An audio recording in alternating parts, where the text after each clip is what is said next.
Wendy, when they talk about, Trump says now I bombed, but hey, look, I'll negotiate.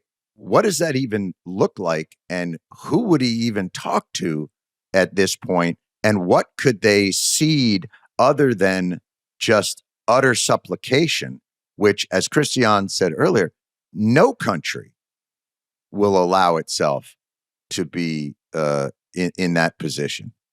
So if I were Iran and in June, I was negotiating, and 3 days into that negotiation got bombed. And then I was negotiating again in February, and got bombed the hell, as we've seen in these last few days. The chances I would sit down and negotiate with the United States, boy, I'd have to know a lot was going to be on the table that I would get as a result of doing that. And I don't think, from Iranian culture and a culture of resistance, again, Christiane knows better than I do, I would give in and say, well, if you'll just stop bombing me, I'll give you everything you want. That's not going to happen. And I don't know, Wendy, whether you know any more from talking to maybe, insiders and particularly close to the administration, but I was told that Trump is trying to negotiate, and like with Iran's new leaders, God only knows who those are.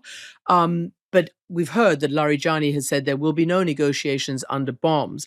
But I do find it interesting, the couple of polls that I read, right as the war started, a poll was taken that basically had 41% of Americans for and 41 against, right? So that's pretty equal. The latest one from yesterday from Washington Post found 52 against and 39 in favor.